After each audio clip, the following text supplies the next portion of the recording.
Quando o advogado da família me telefonou naquela manhã cinzenta, eu jamais poderia imaginar que a vida que eu conhecia estava prestes a ruir-se e a renascer. Eu era, até então, a perfeita definição de alguém que acreditava ter o mundo aos seus pés, roupas caras, discursos afiados, a falsa sensação de importância que só quem nunca realmente trabalhou para conquistar algo pode ostentar. E então ele disse: Juan, seu avô deixou um testamento. Você herdou a cabana. Aquilo me atingiu como um balde de água fria, não pelo objeto em si, mas pelo que representava. Meu avô, o velho Henrique, era conhecido por todos como um homem duro, sincero e profundamente simples. Não guardava riquezas, mas acumulava histórias, e sempre dizia que a humildade era a maior herança que alguém poderia deixar. Talvez, por isso, tenha me deixado justamente o que eu nunca quis: isolamento, silêncio, desconforto. A cabana ficava em uma floresta distante, quase esquecida pelos mapas modernos, onde a estrada de terra desaparecia em uma curva e só restava a trilha marcada pelo tempo e pelos passos de animais. Eu não via meu avô havia anos, nossas conversas sempre terminavam em atrito, porque ele dizia que eu estava crescendo para os lados errados, como uma árvore torta lutando contra a sua própria natureza. Talvez estivesse certo. O fato é que, contra minha vontade, arrumei minhas coisas, sou melhor, algumas roupas que não faziam o menor sentido para o ambiente rural, e parti rumo ao vale onde a cabana se escondia como um segredo teimoso. Quando cheguei, a primeira impressão foi quase um choque. A construção era menor do que eu imaginava, feita de troncos envelhecidos, com uma varanda inclinada e janelas empoeiradas que mais pareciam olhos cansados observando o mundo passar. Ao redor, a floresta formava um círculo vivo, com árvores enormes que balançavam lentamente sob o vento frio, como se me recebessem com uma mistura de curiosidade e julgamento. O silêncio ali tinha peso. Não era o silêncio dos escritórios elegantes ou das madrugadas da cidade, mas um silêncio vivo, cheio de sons escondidos, folhas, água, pequenos estalos de vida selvagem. A chave, enferrujada, demorou a girar, e quando a porta se abriu senti o cheiro de madeira antiga misturado às lembranças que nunca vivi. Havia uma mesa pequena, uma cama estreita, prateleiras cheias de objetos que contavam histórias que eu não sabia decifrar. No canto, um caderno com a caligrafia firme do meu avô. A primeira página continha apenas uma frase: e se quiser entender quem você é, comece entendendo o que não precisa ser. Fechei o caderno imediatamente, como se aquelas palavras tivessem me exposto de um modo incômodo demais. A primeira noite foi terrível. Sem sinal de celular, sem luz elétrica, sem água quente. Cada ruído da floresta parecia um aviso, cada sombra uma ameaça. Eu, que sempre me orgulhei de minha autoconfiança, mal consegui dormir. Era como se a floresta estivesse me testando, me despindo de todas as certezas.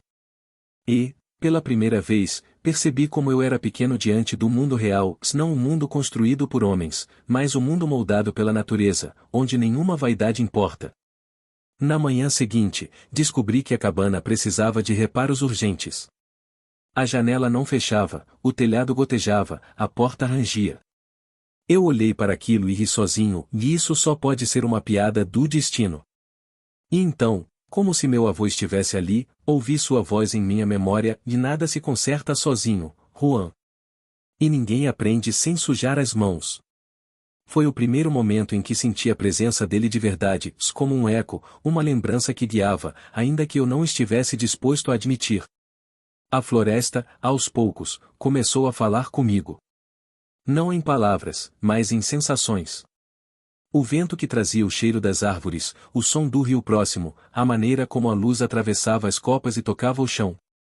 Tudo ali parecia me lembrar de algo que eu nunca aprendi: paciência. E, sobretudo, humildade. Porque a natureza não aceita arrogância, ela exige respeito. Era como se cada detalhe me empurrasse para longe do homem que eu era. Ao final do primeiro dia, exausto e irritado, sentei-me na varanda e observei o pôr do sol. Pela primeira vez em meses, senti uma estranha paz, desconfortável, mas real. Talvez meu avô soubesse exatamente o que estava fazendo. Talvez a cabana fosse mais que uma herança. Talvez fosse um convite. Ou uma última lição. E, Naquele silêncio profundo, entendi algo simples, e eu não estava ali para possuir a cabana. Estava ali para ser transformado por ela. Junte-se à nossa guilda. Inscreva-se no canal e acenda o sininho para receber cada nova aventura.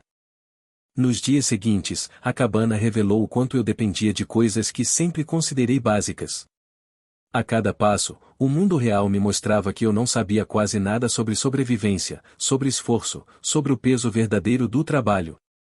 O telhado, por exemplo, continuava a pingar mesmo depois de várias tentativas desajeitadas de reparo. Eu subia, escorregava, machucava a mão, reclamava sozinho, e ainda assim a goteira persistia como um lembrete de que não se vence a vida apenas com teimosia. Precisa-se de técnica, humildade e paciência, 3 coisas que meu avô cultivou a vida inteira e que eu sempre ignorei. Foi mexendo nessas pequenas tarefas, simples para qualquer pessoa acostumada ao campo, que comecei a perceber a intenção do velho Henrique. Ele não queria que eu herdasse um lugar confortável, queria que eu herdasse responsabilidade. Cada falha minha fazia ecoar na minha mente frases que ele repetia quando eu era criança, e quem não sabe ouvir, aprende pela dor. E ali, naquela floresta, a dor vinha em formas discretas, sofrio na madrugada, a comida que eu queimava por falta de prática, a madeira que rachava no ângulo errado, a sensação de incompetência que pesava mais do que qualquer machucado. Mas não era só a cabana que me ensinava. A floresta, com sua grandiosidade silenciosa, começou a moldar algo dentro de mim. Eu acordava cedo, muitas vezes antes do sol, porque os pássaros simplesmente ignoravam minha vontade de dormir mais. E, nesses momentos, percebi algo curioso: o amanhecer ali tinha um som próprio, como se cada criatura tivesse sua função na orquestra da vida. Eu, pela primeira vez, era apenas um espectador, e isso feriu meu orgulho de forma profunda e necessária. Não ser o centro do mundo é uma lição amarga, mas libertadora. Com o passar dos dias, explorei os arredores. Havia um pequeno riacho não muito longe da cabana. Seu som constante tornou-se uma espécie de lembrete de que a vida segue, com ou sem nossas turbulências internas. Sentei-me ali muitas vezes, observando a água seguir seu caminho sem pressa, contornando pedras, criando redemoinhos em trechos estreitos. E pensei: e se a água não luta contra o obstáculo, por que eu sempre lutei contra tudo ao invés de aprender a contornar? Era uma pergunta simples, mas que abriu uma rachadura enorme no castelo de arrogância que eu havia construído ao longo dos anos. Em uma tarde particularmente fria, encontrei um baú escondido sob o assoalho da cabana. Dentro dele havia objetos do meu avô, uma bússola antiga, uma caneca de metal amassada, um par de luvas gastas e um envelope dobrado com cuidado. Meu coração acelerou. Abri o envelope e encontrei uma carta curta, escrita com a mesma caligrafia firme que vi no caderno. Juan, se você está lendo isto, significa que decidiu ficar. Fico feliz. Lembre-se, a verdadeira força vem quando entendemos nossos limites. E o orgulho é o primeiro que precisa cair. Foi a primeira vez que chorei na cabana. Não de tristeza, mas de um reconhecimento tardio, se profundamente humano, das falhas que sempre neguei. Com o passar das semanas, comecei a estabelecer uma rotina. Cortava lenha, consertava cercas que eu nem sabia que existiam, limpava o terreno ao redor da cabana. No processo, percebi que havia algo de terapêutico em fazer tarefas simples com as próprias mãos. O corpo cansava, mas a mente se acalmava. Talvez fosse isso que meu avô queria, em que eu reencontrasse minha essência, que eu me reconhecesse não pelo que possuía, mas pelo que era capaz de fazer. E então, uma manhã, enquanto observava a névoa subir entre as árvores, percebi algo que nunca havia reparado: eu não estava mais com raiva de estar ali. Pelo contrário, estava começando a sentir gratidão. Gratidão pela cabana torta, pelo frio que me acordava, pelo silêncio que já não doía. E percebi que a humildade não chega como um raio, chega como o sol da manhã, primeiro fraco, depois constante, até iluminar tudo. Foi nesse dia que entendi que a floresta não estava tentando me ensinar a sobreviver. Estava tentando me ensinar a viver. Com o avanço das semanas, comecei a notar que a solidão não era, como eu sempre imaginei, um vazio hostil, mas um espelho. Na cidade, eu preenchia tudo com barulho, conversas superficiais, festas intermináveis, compromissos que eu aceitava apenas para não encarar meus próprios silêncios. Ali, porém, o silêncio não podia ser evitado. Ele se agarrava à pele, entrava pela madeira da cabana, forçava-me a pensar sem distrações. No início, isso me consumia. Eu me via caminhando de um lado para o outro, tentando inventar tarefas apenas para não enfrentar o incômodo. Mas, aos poucos, percebi que o silêncio tinha camadas. A primeira era assustadora, a segunda, reveladora, a terceira, libertadora. Foi nesse período que comecei a explorar regiões mais distantes da floresta. Não por necessidade, mas por curiosidade. Algo em mim queria entender por que meu avô escolheu viver ali, tão longe de tudo. Em uma caminhada particularmente longa, descobri um mirante natural, onde as árvores se abriam formando uma clareira alta de onde se via todo o vale. O vento ali era mais forte, quase selvagem, e trazia um cheiro diferente, um cheiro de vastidão. Fiquei parado por longos minutos observando a paisagem, tentando imaginar meu avô naquele mesmo ponto, anos antes, talvez refletindo sobre os mesmos conflitos internos que agora me corroíam. Pela primeira vez, senti-me próximo dele, como se nossas almas estivessem se tocando através do tempo. A floresta também começou a me apresentar seus habitantes. Em certa manhã, enquanto cortava lenha, ouvi passos leves atrás de mim. Um servo jovem observava-me com olhos atentos, sem medo, apenas curiosidade. Ele permaneceu ali por alguns segundos e depois correu entre as árvores, deixando atrás de si apenas o som suave de galhos sendo movidos. Essa cena simples mexeu comigo, percebi que eu era apenas um visitante ali, tolerado pela natureza, não dono de nada. E isso me deu uma sensação estranhamente pacífica. Na cidade, eu vivia como se tudo me pertencesse, ali, percebia que nada era meu, se talvez por isso fosse tão valioso. Alguns dias depois, encontrei mais anotações deixadas pelo meu avô espalhadas pela cabana, escritas em pedaços de papel, guardadas entre objetos aleatórios.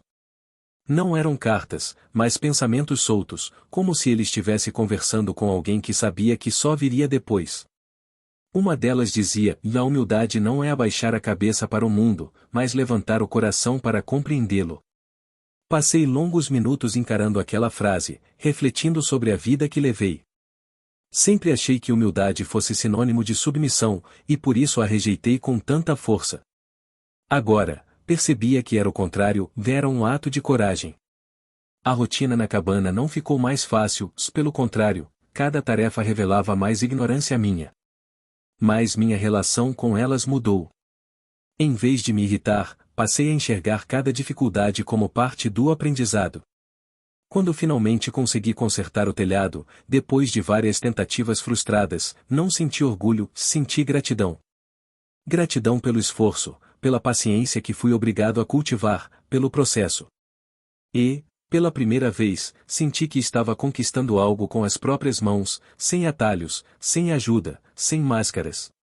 Foi nesse período que o inverno começou a se aproximar. As noites ficaram mais frias, o vento mais agressivo. A floresta assumiu tons mais escuros, como se estivesse se preparando para adormecer.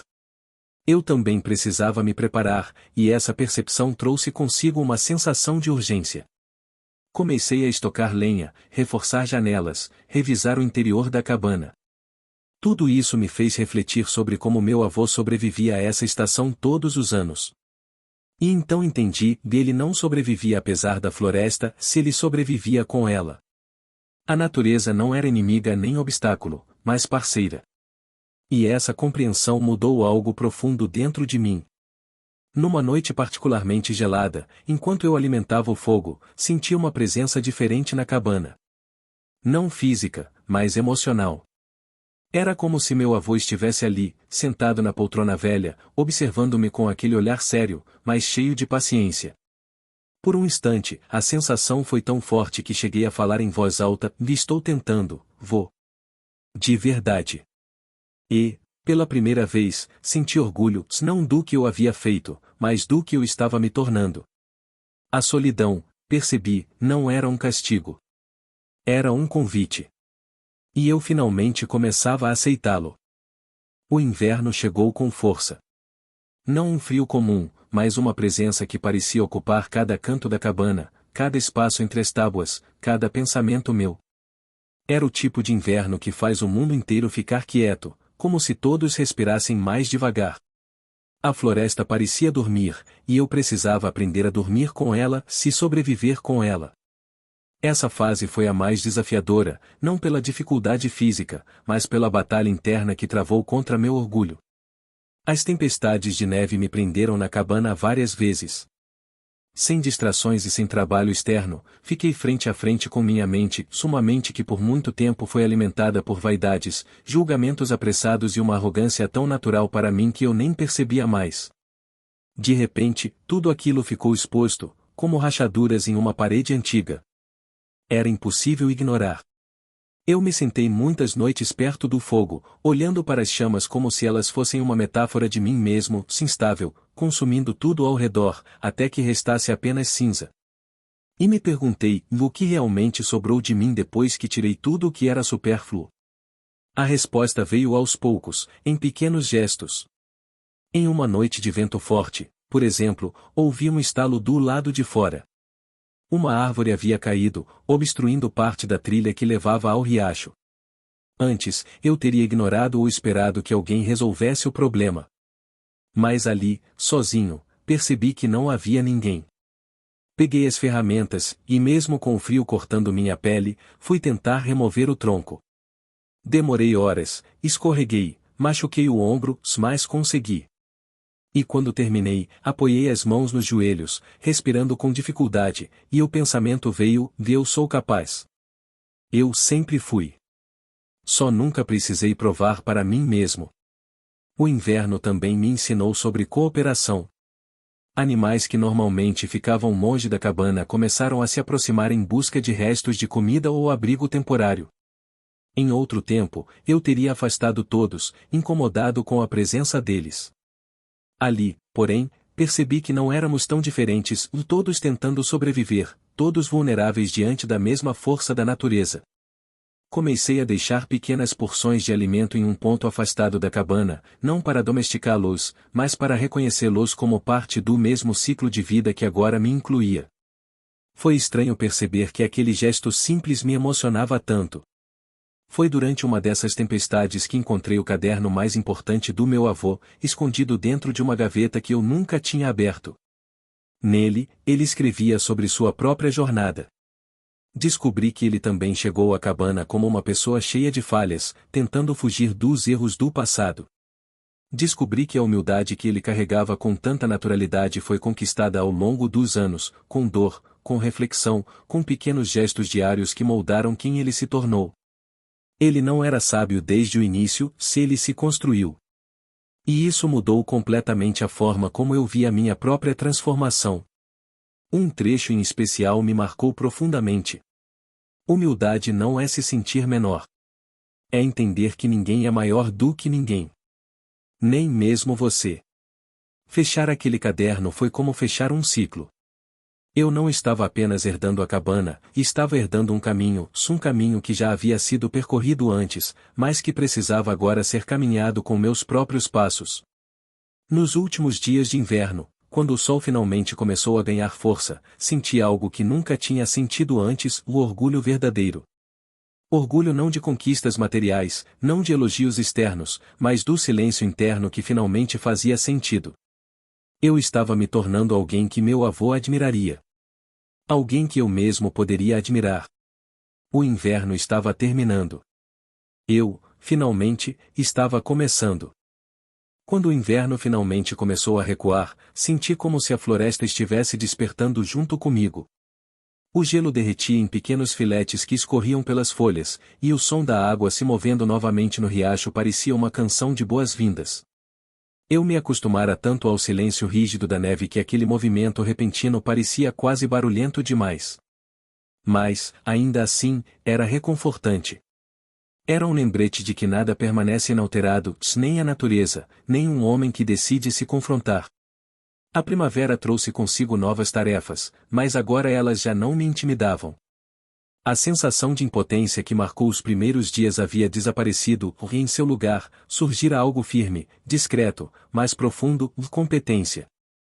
Eu sabia cortar lenha sem me machucar, acender o fogo em minutos, identificar trilhas e rastros, consertar peças da cabana sem quebrar outras. Eram coisas simples, quase banais, mas que antes pareciam impossíveis. E, sobretudo, percebi que não precisava ser perfeito, precisava apenas ser capaz. A humildade que meu avô queria me ensinar não era sobre submissão, mas sobre equilíbrio. Não me diminuir, mas não me colocar acima do que não conhecia. Com a primavera, o caminho até a vila mais próxima ficou acessível. Era apenas 1 hora de caminhada, mas eu nunca fizera o trajeto por completo.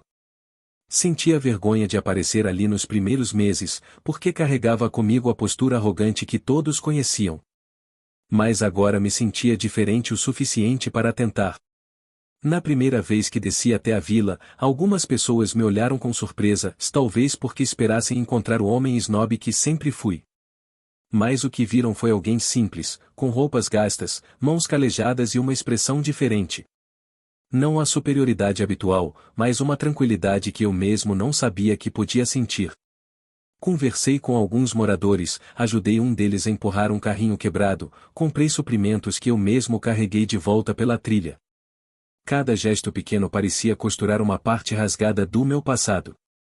Percebi, ali, que humildade também era reconhecer que ninguém vive sozinho, que a vida é uma rede de ajudas mútuas, e que eu havia passado anos exigindo apoio sem jamais oferecer.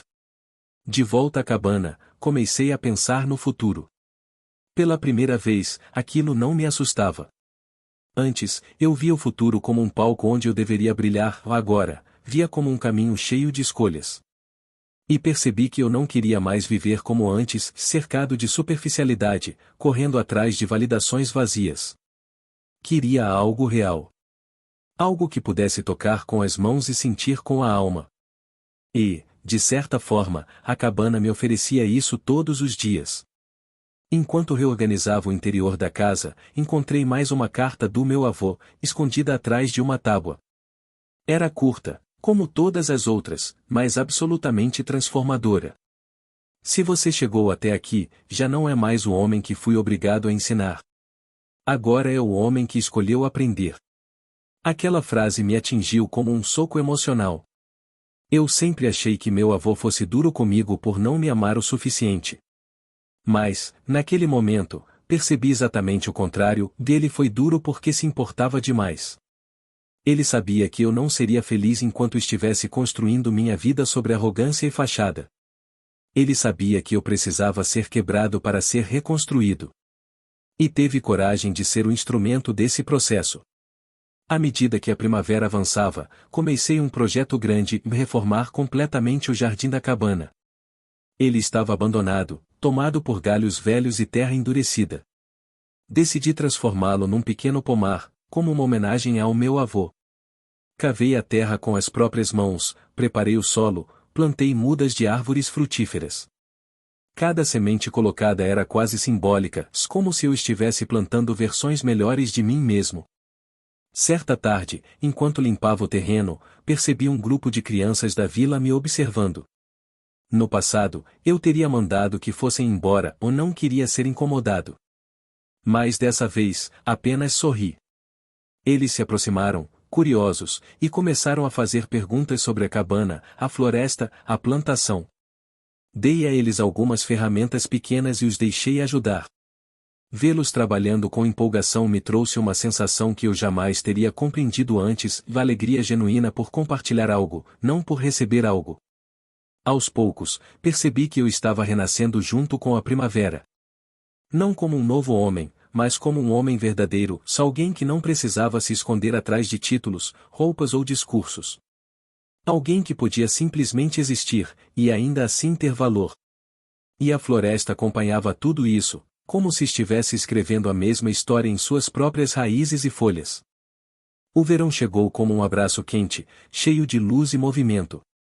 A floresta vibrava de vida, insetos cantavam, pássaros cruzavam o céu, o rio agora corria mais cheio e rápido. E eu, pela primeira vez em muitos anos, sentia-me parte desse fluxo. Não como espectador, mas como participante legítimo. A cabana não era mais apenas uma herança física, era um símbolo da minha reconstrução. Foi no início desse verão que comecei a receber visitas espontâneas da vila. Alguns vinham pedir ajuda, outros apenas conversar, outros ainda trazer alimentos ou ferramentas que achavam que eu poderia usar. No começo, me senti desconfortável, porque nunca gostei de depender ou servir. Mas entendi que aceitar ajuda também é um ato de humildade. Assim como oferecer, sem esperar nada em troca. Certo dia, um dos moradores mais velhos da vila, chamado Sr. Elias, sentou-se comigo na varanda. Ele era amigo do meu avô e carregava no olhar um misto de saudade e sabedoria. Ficamos conversando por horas, enquanto o sol se escondia atrás das árvores. Em determinado momento, ele disse algo que jamais esquecerei. Henrique, sempre soube que você acabaria aqui, sabe? Eu. Por quê? Perguntei, rindo. Porque a cidade podia te dar tudo, menos você mesmo. Essas palavras ecoaram dentro de mim como um sino. Ele estava certo. A vida que eu levava antes era cheia de brilho, mas vazia de substância. Eu me alimentava de elogios, competições e aparências. Aqui, na floresta, aprendi que nada disso tinha valor real. O valor era acordar e saber que seu dia significava algo, nem que fosse apenas plantar uma árvore, consertar uma cerca ou ouvir alguém que precisava falar. Com o tempo, meu pomar começou a crescer. As primeiras flores apareceram, tímidas, mas belas. E, ao vê-las, senti algo que não tinha nome, mas que preenchia todo o peito, o orgulho do caminho. Não do resultado, mas do processo. Eu, que sempre buscará atalhos, aprendi a respeitar o tempo das coisas. Foi nessa fase, com a paz já estabelecida dentro de mim, que decidi reler todas as cartas e anotações do meu avô. E, ao fazer isso, uma ideia inesperada tomou forma, e eu queria continuar o legado dele. Não apenas vivendo na cabana, mas usando aquele lugar como um espaço de transformação para outras pessoas. Assim como ele fizera comigo, de maneira silenciosa e firme. Decidi, então, transformar a cabana em um refúgio temporário para jovens da vila, aqueles que, como eu um dia fui, estavam se perdendo em arrogância, incertezas ou falta de propósito. Comecei pequeno, recebendo apenas um jovem por vez, ensinando-o não a sobreviver na floresta, mas a se escutar. E a floresta, generosa, fez o resto. Em pouco tempo, percebi que meu avô não havia me deixado uma cabana. Ele me deixou uma missão. Uma missão que eu só poderia compreender depois de abandonar o homem que eu achava que era. Nos últimos dias daquele verão, sentei-me novamente no mirante que havia descoberto meses antes. O vento tocava meu rosto da mesma forma que tocava o dele, anos atrás. Fechei os olhos e imaginei meu avô ali, em silêncio, orgulhoso, não de mim, mas da minha jornada. E, pela primeira vez, falei em voz alta com total certeza. Obrigado, vô. Eu finalmente entendi. A floresta respondeu com um sopro leve, quase um aceno. E eu soube, ali, no coração do verão, que humildade não era um destino. Era um caminho. E eu havia decidido percorrê-lo até o fim.